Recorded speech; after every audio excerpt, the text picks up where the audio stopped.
Presidency and a bombshell report from the Washington Post has prompted new questions about the president's role in drafting his son Donald Jr.'s statement about a meeting he had with a Russian lawyer. This afternoon, the White House responded to the report. CBS 4's Mola Lenghi has more from Capitol Hill.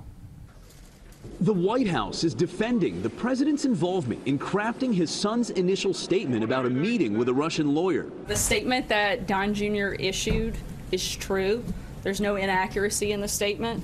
The president weighed in as any father would based on the limited information that he had. The Washington Post reported President Trump personally dictated the statement flying home from the G20 summit in Germany. It was sent to the New York Times and described a short introductory meeting about the adoption of Russian children. It said Trump Jr. was not told the name of the person he would be meeting with and added that it was not a campaign issue at the time.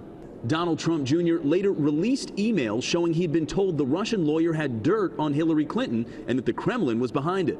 Multiple congressional committees and special counsel Robert Mueller are digging into that meeting as part of their investigations into Russian election meddling and possible collusion between the president's associates and Moscow. Republican Senator Lindsey Graham says if the report is accurate, it'll lead to even more scrutiny. When you put out a misleading statement, it's going to be hard to convince people to stop looking at other things. Senator Graham urged the White House to be more transparent. You want these investigations to come to an end. The last thing you need to do is reinforce the narrative if you're not candid and honest about what happened. An attorney for the president dismissed the Post story as, quote, misinformed, inaccurate, and not pertinent. Mola Lenghi, CBS 4 News.